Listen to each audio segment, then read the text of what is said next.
Hello everyone, मैं नितेश सिंह आप सभी के आपके अपने channel maths mind bye Nitesh Singh के चैनल पे स्वागत है। जैसा कि हम लोग सीटेट के क्वेश्चन पेपर कर रहे थे प्रीवियस ईयर के, उसमें ऑलरेडी हम सीटेट दिसंबर 2019 का क्वेश्चन सॉल्व कर दिया हूँ और अभी जुलाई 2019 का क्वेश्चन कर रहा हूँ, जिसमें पार्ट वन मतलब क्वेश्चन 1 से 10 तक, मतलब क्वेश्चन 10 न्यूमेरिकल क्वेश्चन ऑलरेडी आपके वीडियो में डला हुआ है पार्ट वन में। पार्ट टू में जो रिमेनिंग 10 क्वेश्चन है उसको सॉल्व करेंगे और पार्ट थ्री जो आपका होगा वो पेडागोजी होगा। बट हम लोग न्यूमेरिकल पे ज़्यादा ध्यान दे रहे हैं, न्यूमेरिकल पे क्वेश्चंस कर रहे हैं। अगर आप लोग अभी तक इस वीडियो को नहीं देखो पिछले वाले, तो ज़रूर देखो और आप तैयारी में लग जाओ, क्योंकि आपके एग्ज़ाम्स मोस्ट प्रोबेबली नवंबर में होने वाले हैं। तो अगर आप अभी तक सो रहे हो या अभी तक आप सीरियस नहीं हो, तो एक बार सीरियस हो जाओ, क्योंकि आपके पेपर हो जाएंगे नवंबर के मंथ में होने वाले हैं। ठीक है, तो चलो हम लोग स्टार्ट करते हैं फटाफट। क्वेश्चंस जो रिमेनिंग 10 क्वेश्चन है उसको हम लोग सॉल्व करते हैं। तो आप जहाँ ध्यान से देखना, आपके पास एक क्वेश्चन लिखा हुआ है मेंसुरेशन का। The total surface area of a cube is 194 metre square if it's length is 8 metre and breadth is 6 metre, then volume will be. Question है कि एक घनाभ का कुल पृष्ठीय क्षेत्रफल 194 मीटर स्क्वायर है। अगर उसकी लंबाई 8 मीटर है, चौड़ाई 6 मीटर है, तो उसका वॉल्यूम आयतन ज्ञात करें। ये क्वेश्चन है आपसे, जरा ध्यान देना आप एक बार। ये बताओ क्यूबॉइड का आपके पास टोटल सरफेस एरिया क्या होता है? तो क्यूबॉइड का टोटल सरफेस एरिया होता है 2LB plus BH plus LH। अच्छा, 2LB plus BH plus LH आपके पास टोटल सरफेस एरिया होता है। और टोटल सरफेस एरिया कितना दे रखा है? 194। मतलब ये 194 के बराबर है 2LB plus BH plus LH। 2 से डिवाइड करेंगे तो कितना होगा? 194/2 हो जाएगा। और L की जगह पे क्या रखेंगे? 8 मीटर, तो 8H हो जाएगा, सॉरी 8। और B की जगह पे क्या रखेंगे? 6, तो 8 इंटू 6। सिमिलरली B की जगह पे 6 और H, इसी तरह से 8 और H, 8H। इसको सॉल्व करोगे तो ये आपके पास 2 9 18 एक 97 आ जाएगा। ये करोगे 48 प्लस 8 6 14 14H आ जाएगा। सॉल्व करोगे, इधर करोगे आपके पास, तो ये हो जाएगा 49 और ये 14H। H की वैल्यू इस तरह से आप निकालोगे, 49/14 डिवाइड करोगे 7 7 49, 7/2 आ जाएगा। आपके पास क्या आएगा? हाइट आएगा। अब से पूछा क्या है? वॉल्यूम क्या होता है? लंबाई गुना चौड़ाई गुना ऊंचाई। वॉल्यूम L गुना B गुना H। वॉल्यूम L गुना B गुना H 8 गुना 6 गुना 7/2, जो आपके पास दे रखा है। 2 से काटो 4, 4 गुना 6 24, 24 गुना 7 168 मीटर क्यूब आपके पास आंसर आ जाएगा। 168 मीटर क्यूब आपके पास आंसर आ जाएगा। क्वेश्चंस बिल्कुल फॉर्मूला बेस्ड था, कोई यहाँ पे ट्रिकी क्वेश्चन नहीं था। आपके पास क्या हाइट निकालना था, हाइट जब निकाल लेते तो लंबाई चौड़ाई गिवन था, लंबाई चौड़ाई से आपके पास वॉल्यूम निकल जाता। अगले क्वेश्चन की तरफ बढ़ते हैं हम लोग। जो क्वेश्चन नंबर आपके पास एक और लिखा हुआ है एरिया ऑफ ट्रेपीजियम वाला, जरा ध्यान से देखना है एक बार। क्या लिखा हुआ है कि area of trapezium is 105 centimetre square, it's height is 7 centimeter. If one of the parallel side is longer than other by 6 centimeter, then longer side will be. Hindi में बोले तो क्या बोला है? ट्रेपीजियम को हिंदी में बोलते हैं समलंब चतुर्भुज। क्या बोलते हैं? समलंब चतुर्भुज। एक समलंब चतुर्भुज का ध्यान से देखो, आपके पास क्या लिखा हुआ है? एक समलंब चतुर्भुज का जो एरिया है 105 सेंटीमीटर है। अगर उसकी ऊंचाई 7 सेंटीमीटर है, एक समानांतर भुजा दूसरे से 6 मीटर अधिक है, तो बड़े वाले समानांतर भुजा की लंबाई क्या होगी? आपको इतना पता होना चाहिए कि जो ट्रेपीजियम होता है, वो ट्रेपीजियम में क्या होता है कि ये आप नोट कर लिए होंगे, ध्यान से देखना। आपके पास जो ट्रेपीजियम होता है, ट्रेपीजियम क्या होता है जरा देखो ध्यान से। ये 2D फिगर होता है। ये वाला साइड और ये वाला साइड पैरेलल होगा और ये वाला नॉन पैरेलल होगा। मतलब one pair of side is parallel and other pair is non parallel. अगर हम क्या बोलेंगे? AB parallel to CD and दूसरा है जो AD not parallel to BC होगा। तो वन पेयर पैरेलल होता है, अदर पेयर नॉन पैरेलल होता है। अगर एरिया की बात करें, एरिया ऑफ ट्रेपीजियम की बात करें तो क्या होता है, फॉर्मूला होता है 1/2 height into sum of parallel side, sum of parallel side. ठीक है, अच्छा बताओ, ये फॉर्मूला है एरिया का, आपके पास एरिया क्वेश्चन में गिवन है, कितना गिवन है 105, तो 105 equal to 1/2 into height into sum of parallel side. Similarly अगर हम यहाँ से ध्यान से देखेंगे, जरा यहाँ पे देखना, आप यहाँ पे 105 गुना हो जाएगा उधर, 105 गुना 2, हाइट की वैल्यू कितना गिवन है, जरा देखो यहाँ पे हाइट इज 7, हाइट 7 ले लिए। अच्छा अगली लाइन में देखो, सम ऑफ पैरेलल साइड, मतलब अगर पैरेलल साइड ए वाला x है तो दूसरा x प्लस 6 होगा, क्योंकि ऑलरेडी बोला है कि दूसरा क्या 6 ज्यादा है, तो x प्लस 6, इसको सॉल्व करोगे 105 बटा 2 काटोगे, 105 बटा 2 बटा 7, ये करोगे 2x प्लस 6, इसे सॉल्व करोगे 15 दूना 30 हो जाएगा, अरे 2x प्लस 6 मतलब 6 इधर आ जाएगा, इक्वल टू 2x हो जाएगा, x की वैल्यू यहाँ से करोगे ये 24 हो जाएगा, x इक्वल टू 24 बटा 2 करोगे कितना आएगा 12। अच्छा x की वैल्यू 12 आया है, तो x प्लस 6 जो लॉन्गर साइड होगा वो क्या होगा 12 प्लस 6 कितना होगा 18, यही आपके पास आंसर होगा 18, इसका आंसर होगा। ये ऑप्शंस में गिवन था, आंसर कितना होगा, ऑप्शंस में ऑप्शन गिवन है 16 15 12 18, जो सबसे छोटा वाला साइड है ये 12 आ जाएगा इधर वाला, और इधर वाला 18 आ जाएगा, यही आपका आंसर होगा। तो इस तरह से हम लोग क्वेश्चन 2 सॉल्व कर लिए जो दोनों मेंसुरेशन के थे। अगला क्वेश्चन भी जो है वो भी आपके लिए मेंसुरेशन के ही है, उसको भी हम लोग सॉल्व करते हैं। आप अभी तक अगर इस चैनल को सब्सक्राइब नहीं किए हो तो जरूर सब्सक्राइब करो, ताकि आपके पास जितने भी प्रीवियस ईयर क्वेश्चंस हैं उन सबको मैं 1 बाय 1 डिस्कस करूं और आपको समझ पाए, आप तक पहुंच पाए। ठीक है, अगला क्वेश्चन है the curve surface area of right circular cylinder, the curve surface area of right circular cylinder of base 3 centimetre is 94.2 centimetre square. मतलब क्या दे रखा है, आप देखो जरा ध्यान से, क्वेश्चन पढ़ो आप एक बार क्वेश्चन पढ़ोगे आप तो आपके पास मिलेगा कि the curve surface area of right circular cylinder is 94.2 centimetre square. अच्छा कर्व सरफेस एरिया मतलब सीए से सिलेंडर का क्या होता है, तो आप बोलोगे 2 पाई आर एच, फॉर्मूला होता है, ये कितना दे रखा है 94.2, तो 94.2 दे रखा है कर्व सरफेस एरिया सिलेंडर का, फॉर्मूला क्या है 2 पाई आर एच, 2 पाई की वैल्यू बोला है 3.14 लेने के लिए तो वही लेंगे, अदरवाइज अगर नहीं बोला है तो हम 22/7 लेते हैं। रेडियस ऑफ कितने हैं 3 सेंटीमीटर, तो 3, हाइट नहीं मालूम, हाइट निकाल लेंगे, तो h इक्वल टू 94.2, ठीक है 94.2 डिवाइडेड बाई 2 इंटू 3.14 इंटू 3, इसे गुना करोगे तो 2 3 6 और 6 3 18, और इसे गुना करोगे तो 18.84 आएगा, डिवाइड करोगे आप ये 5 बार में कट जाएगा। फिर से समझाता हूँ, इन सबको मल्टीप्लाई करके इसे डिवाइड करोगे तो 5 बार में कट जाएगा, 5 सेंटीमीटर आपके पास हाइट आ गया, क्योंकि ये सेंटीमीटर में है तो हाइट भी सेंटीमीटर में ही होगा। वॉल्यूम निकालना है, वॉल्यूम किसका सिलेंडर का, सिलेंडर का वॉल्यूम क्या होता है पाई आर स्क्वायर एच, पाई की वैल्यू 3.14 लेना है, आर की वैल्यू 3 का स्क्वायर, एच की वैल्यू इतना 3.14 इंटू 9 इंटू 5, 9 इंटू 5, ठीक है। आप सिमिलर से ध्यान से देखो, 9 5 45 दिया 135, और ये 1/4 में 45 से मल्टीप्लाई करोगे, सॉल्व करोगे आपके पास तो ये आ जाएगा 141.3 सेंटीमीटर क्यूब। इसे भी मल्टीप्लाई कर लो ऐसे, 3 गुना 15, 3 गुना 5 15, 15.7 हो जाएगा, 15.7 में 9 से मल्टीप्लाई करोगे 141.3 सेंटीमीटर क्यूब वॉल्यूम आ जाएगा। अगले क्वेश्चन की तरफ बढ़ते हैं, क्वेश्चन नंबर 4, जो आज का क्वेश्चन नंबर 4 होगा, एक रेशियो एंड प्रोपोर्शन से क्वेश्चन है, मतलब अच्छा क्वेश्चन, हम ऐसा बोल सकते हैं क्वेश्चन क्या अच्छा है, क्योंकि ये सब फार्मूला बेस्ड क्वेश्चन थे। अगला क्वेश्चन जो है आपके पास प्रोपोर्शन से फार्मूला है, प्रोपोर्शन से क्वेश्चन है, रेशियो प्रोपोर्शन से, उसको करते हैं।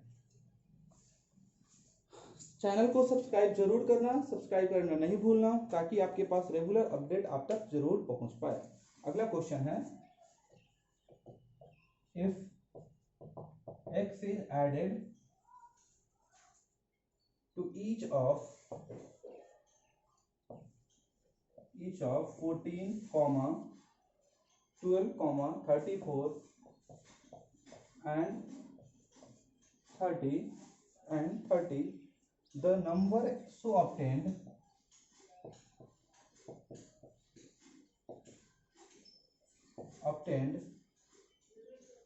in this order are proportion,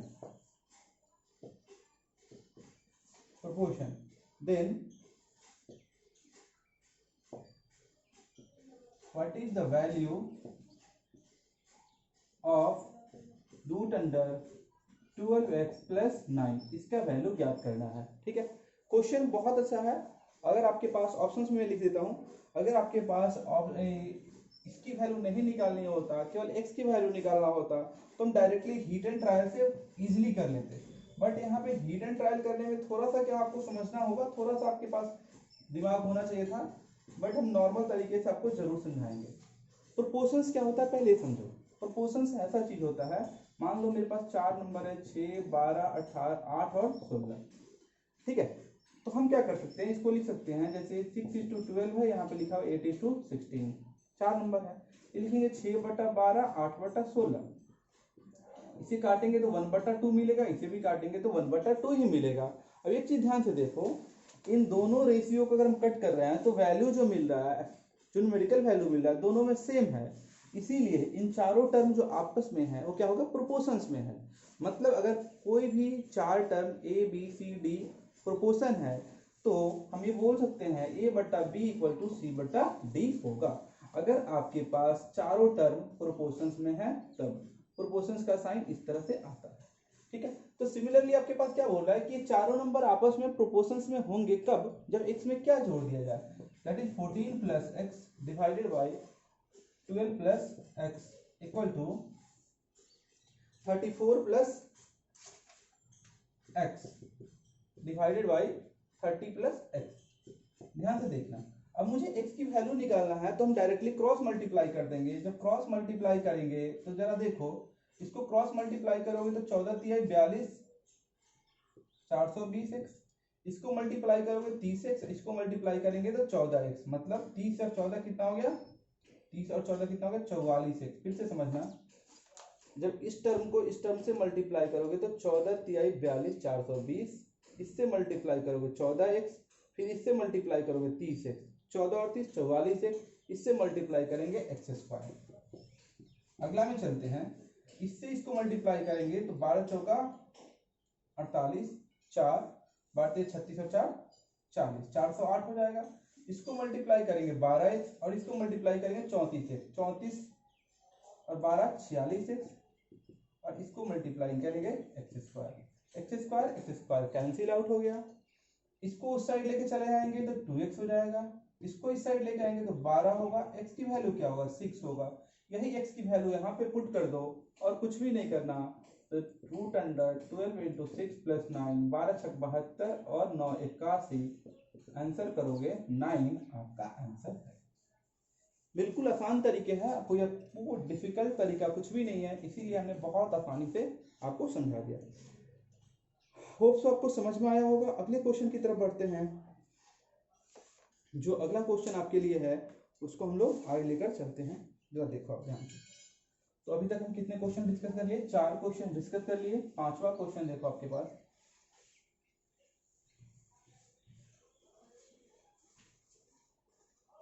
पांचवा क्वेश्चन आपका, what should be subtracted from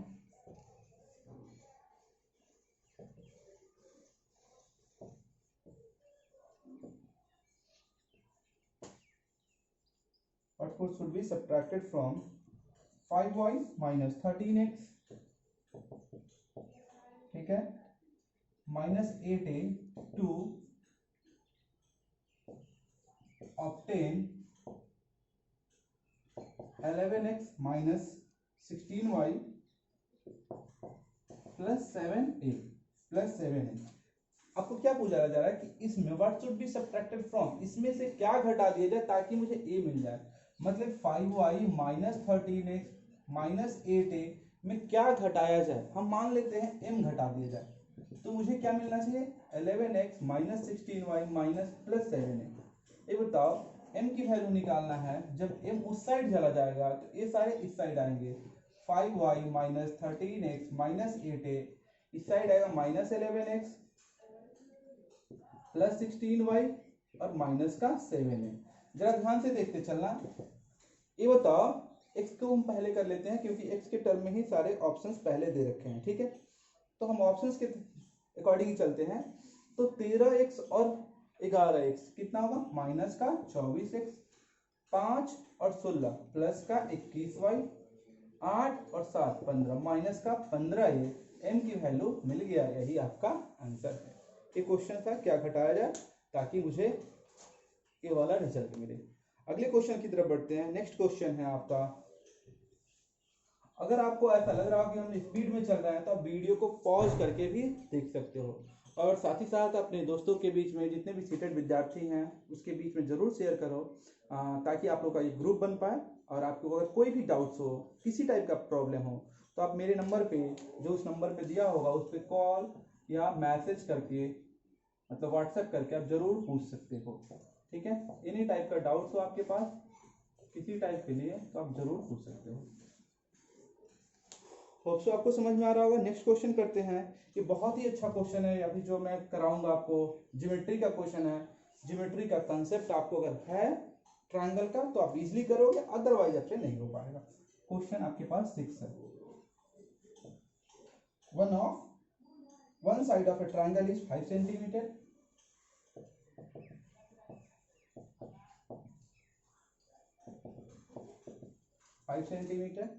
and other side is 10 centimeter. Other side is 10 centimeter.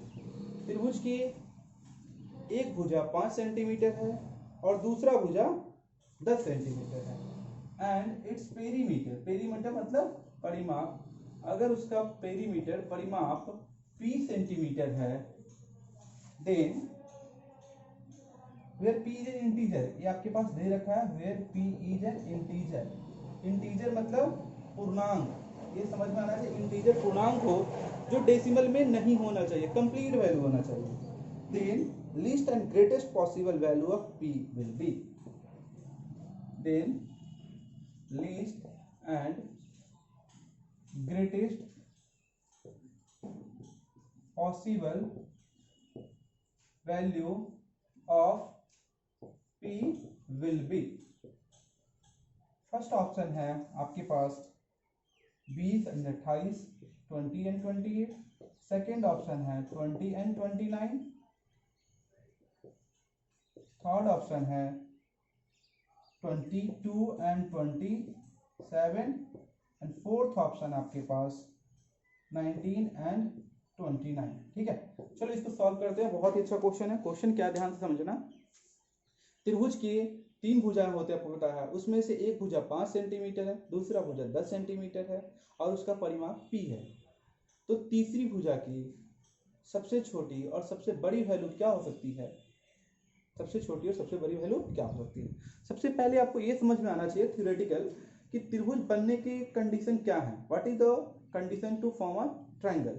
तो आपके पास एक कंडीशन है कि sum of any two side should be greater than third side and difference of any two side should be less than third side. मतलब हम हिंदी में बोले तो फर्स्ट कंडीशन है दो भुजाओं का योग तीसरे से ज्यादा होना चाहिए। दूसरा कंडीशन है दो भुजाओं का अंतर तीसरे से छोटा होना चाहिए। ठीक है, sum should be greater than third side और उसका अंतर है तीसरे से छोटा होना चाहिए। अच्छा, इसका मतलब क्या? फर्स्ट 5 है, दूसरा कितना है? 10 है। फर्स्ट 5 दे रखा है, दूसरा क्या है? 10 दे रखा है। तो ये 15 जो है दोनों का सम, अगर हम थर्ड साइड ऐसा समझाऊं आपको, थर्ड साइड x ले लिया, कितना है? x। तो जो x की वैल्यू है, sum of any two side should be less than, sum of any two side should be greater than third side. ये 15 जो होना चाहिए इससे ग्रेटर होना चाहिए किसी ना किसी कंडीशन में। इसका मतलब है x की वैल्यू हमेशा 15 से छोटा होगा, और इंटीजर वैल्यू है तो x की वैल्यू 15 से छोटा होगा, तो क्या पॉसिबल हो सकता है? 12 भी हो सकता है, 13 भी हो सकता है, 14 भी हो सकता है, 14 से ज्यादा तो हो नहीं सकता है। तो मैक्सिमम वैल्यू कितना हो सकता है पॉसिबल? 14। मैक्सिमम कितना है? 14। अच्छा, अब ध्यान से देखना, एक भुजा 10 है, दूसरा भुजा 5 है, अंतर कितना होगा? 5। और थर्ड साइड मेरे पास क्या है? x। आपके पास ये लिखा हुआ है दो भुजाओं का अंतर तीसरे से छोटा होना चाहिए, मतलब डिफरेंस ग्रेटर होना चाहिए। अरे डिफरेंस ग्रेटर होगा तो एक से ग्रेटर क्या हो सकता है? 5 से ग्रेटर 6 हो सकता है, 7 हो सकता है, 8 हो सकता है, ठीक है। बट आपसे पूछा है कि सबसे आपको मैक्सिमम वैल्यू लेना है, मतलब 6 के बाद x के बाद क्या हो सकता है? 6 हो सकता है, तो x की वैल्यू 6 हो सकता है, ठीक है। मैक्सिमम वैल्यू आपके पास 6 हो सकता है, सॉरी 14 हो सकता है। मिनिमम वैल्यू x की क्या हो सकता है? 6 हो सकता है। मिनिमम वैल्यू अगर हम 5 रखते हैं तो बराबर आ जाएगा, बट x क्या होना चाहिए? ग्रेटर होना चाहिए। तो हम क्या रखेंगे? 6 की जगह पे 7, 8, 9 भी पॉसिबल है, बट हमसे पूछा है लीस्ट वैल्यू, तो लीस्ट वैल्यू कितना हो जाए? 6। ये आपके पास लीस्ट दैट इज मिनिमम हो गया। इतनी बात आपको समझ में आया होगा। तो पेरीमीटर अगर आप ध्यान से देखोगे, पेरीमीटर अगर मैक्सिमम बोले तो 5 + 10 + 14 कितना हो जाएगा? 29। 15 14 29। और मिनिमम कितना होगा? दैट इज लिस्ट 5 + 10 + 6 कितना होगा? 15 6 21। मतलब मैक्सिमम 29, मिनिमम 21, यही आपसे रखा था। 21 और 29 आंसर हो गया। बहुत ही अच्छा क्वेश्चन था, बहुत ही लाजवाब क्वेश्चन था। अच्छा, अगले क्वेश्चंस में हम लोग बढ़ते हैं। जो नेक्स्ट क्वेश्चन है आज का, उसको हम लोग लेते हैं।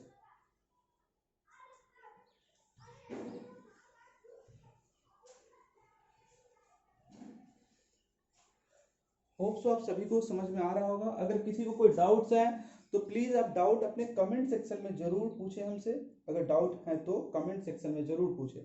अगर डाउट नहीं है तब तो कोई बात ही नहीं है, बट अगर आप पढ़ोगे तो डाउट होगा ही होगा। ऐसा हो ही नहीं सकता कि अगर आप पढ़ाई कर रहे हो तो आपको डाउट ना हो, ठीक है। ये क्वेश्चन है क्या है? ये सिंपल सा क्वेश्चन है। नेक्स्ट आपको क्वेश्चन नंबर 7 होगा। The value of x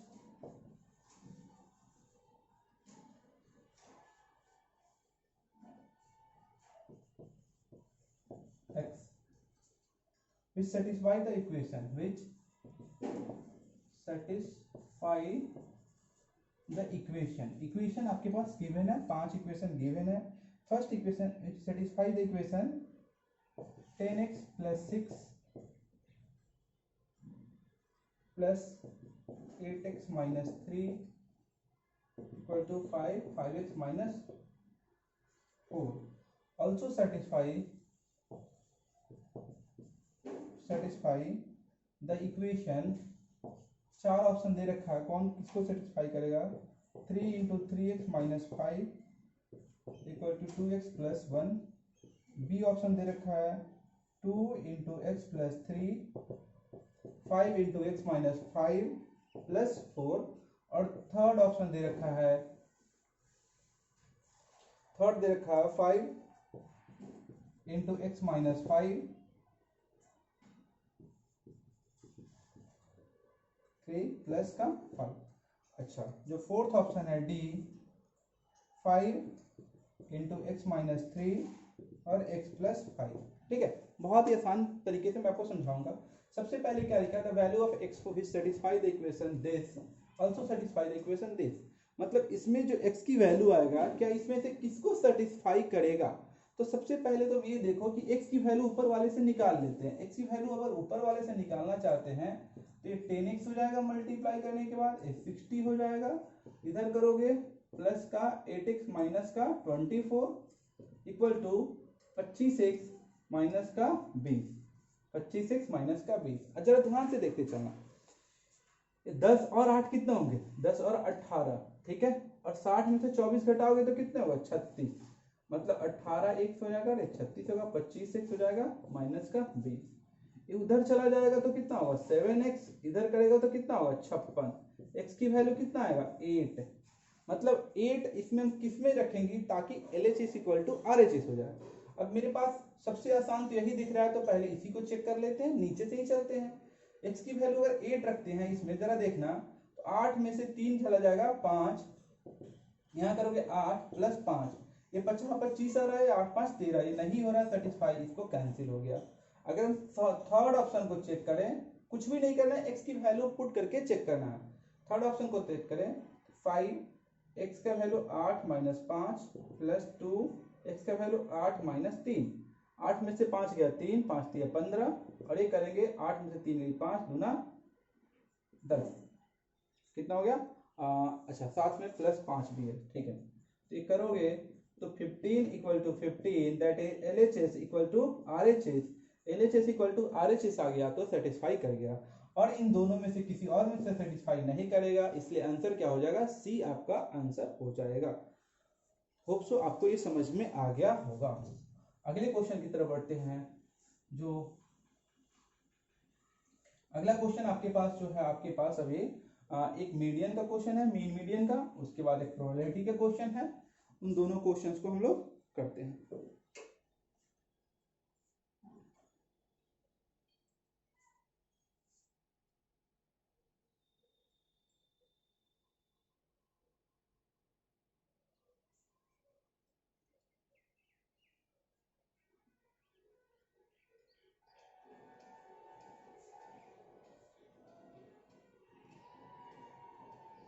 question है, let x be the median of data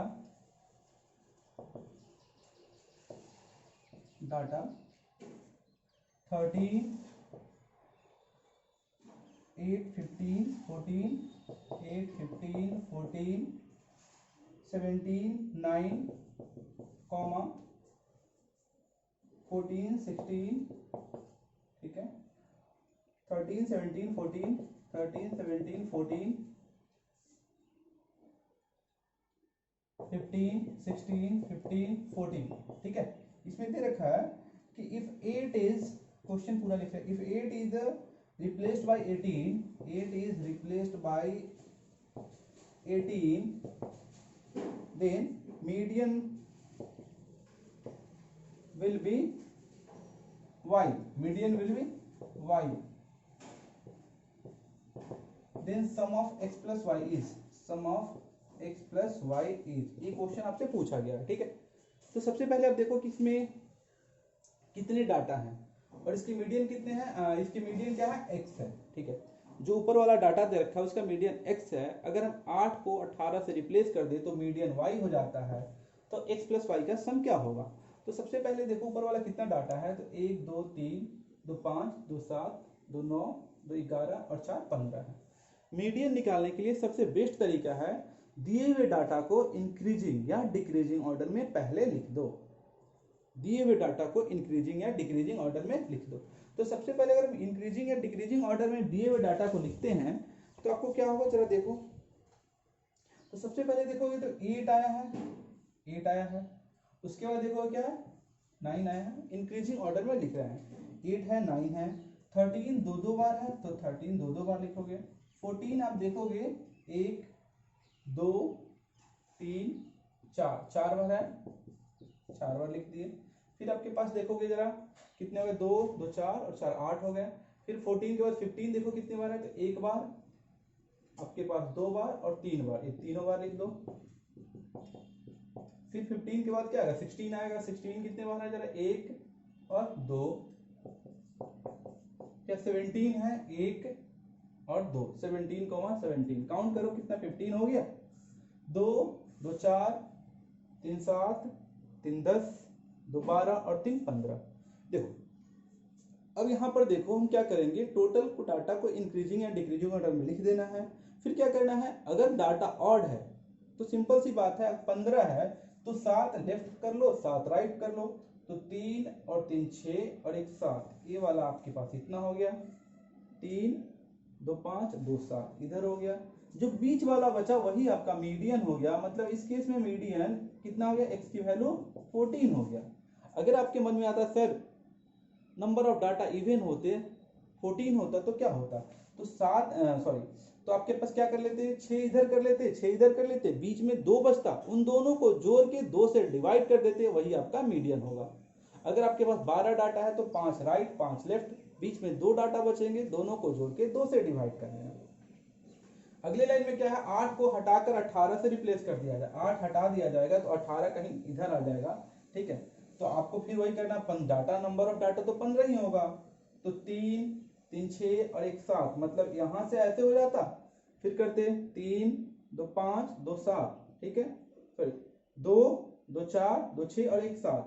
इस केस में जब आपके पास मीडियन आता, y की वैल्यू वो कितना हो जाता, 15 हो जाता, वो कितना हो जाता 15 हो जाता, दैट इज द मीडियन। अगर 8 को 18 से रिप्लेस करें, x प्लस वाई का वैल्यू पूछा है, 14 प्लस 15 करोगे आपके पास आंसर आएंगे 29। आंसर कितना आएंगे 29। होप सो आपको समझ में आया होगा। सबसे पहले इंक्रीजिंग या डिक्रीजिंग ऑर्डर में लिख देना है, उसके बाद नंबर ऑफ डाटा अगर ऑड है तो एक बीच में डाटा ऑटोमेटिकली बच जाएगा, अगर इवन है तो इस तरह से डिवाइड करो कि बीच में 2 डाटा बच जाएगा और दोनों को जोड़ के 2 से डिवाइड कर दोगे। अगले क्वेश्चन की तरफ बढ़ते हैं, ये प्रोबेबिलिटी से क्वेश्चन है, आज का क्वेश्चन नंबर 9 होगा। अ bag contain 3 white 2 blue and 5 red balls.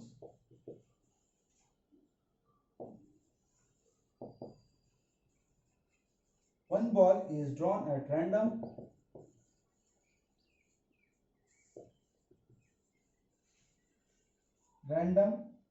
from the bag. Then what is the probability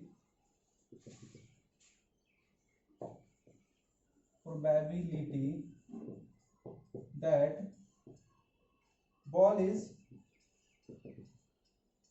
not red? ये आपके पास पूछा है बॉल इज नॉट रेड। तो सिंपल सी लाइन में देखो कि टोटल नंबर ऑफ सैंपल कितने हैं, मतलब टोटल बॉल कितने हैं, टोटल सैंपल। तो टोटल सैंपल आप देखोगे तो 3 व्हाइट है, 2 ब्लू है और 5 रेड है। Total number of ball that is the sample, तो 3 2 5 और 5 10 बॉल हैं। उसके बाद में पूछा है कि what is the probability that not red. अगर हम एक बॉल लेते हैं, एक गेंद निकालते हैं, तो क्या उसका चांसेस क्या है जो रेड नहीं होगा।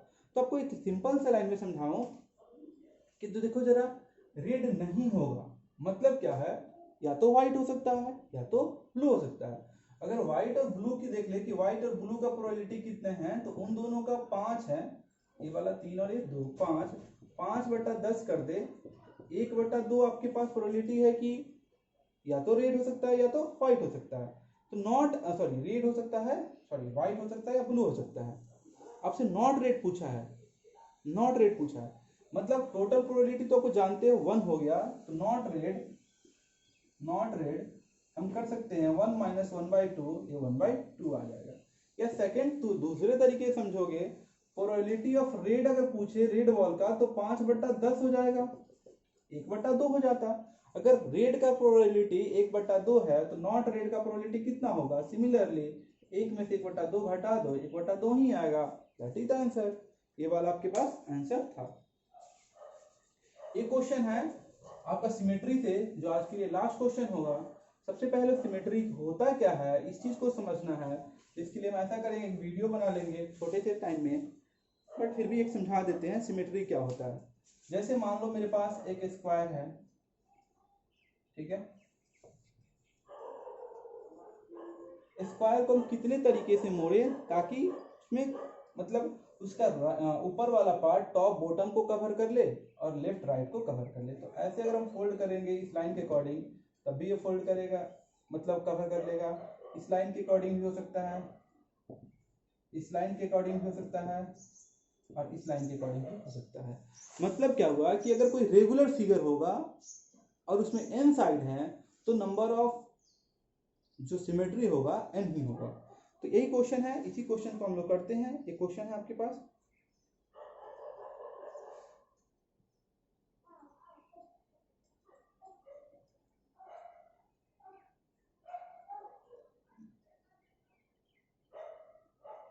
क्वेश्चन क्या है, हम आपको बोलते हैं which of the following statement is true, कौन सा इनमें से सत्य है,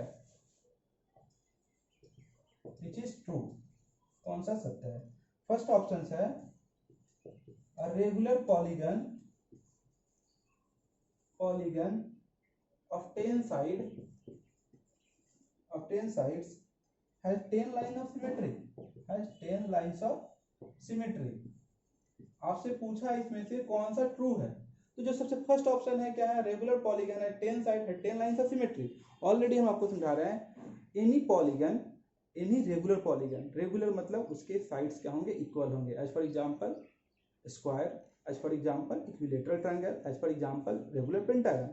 तो अगर रेगुलर कोई भी फिगर है तो उसमें जितने नंबर ऑफ साइड होंगे उतना ही नंबर ऑफ सिमेट्री होंगे। एज फॉर एग्जांपल स्क्वायर में 4 साइड है तो 4 सिमेट्री है, तो इसमें रेगुलर फिगर में कितने साइड है, 10 साइड है, तो कितने लाइन ऑफ सिमेट्री है, 10। सही है, हाँ सही है। अदर 2 ऑप्शन देखते हैं, अदर 3। तो circle has no line of symmetry, बिल्कुल गलत है, सर्कल के इनफाइनाइट लाइन ऑफ सिमेट्री होगा। Angle has 2 line of symmetry, ये भी गलत है, एंगल के 1 लाइन ऑफ सिमेट्री होगा। और regular hexagon has 4 line of symmetry, गलत है, रेगुलर हेक्सागन है 6 साइड है तो 6 लाइन ऑफ सिमेट्री होगा। तो सिंपल से बात है, सही कौन सा है, ये वाला सही है। होप सो आप इस वीडियो को लाइक किए होगा, आपको समझ में आया होगा, आप इस चीज़ को एंजॉय किए होंगे। अगले वीडियो हम लोग जो पेपर आपके पास जुलाई जनवरी में दिसंबर 2018 में हुआ होगा उसको डिस्कस करेंगे। आज के लिए इतना ही, आप सब चैनल को सब्सक्राइब करना ना भूलें। आज के लिए इतना ही, थैंक यू।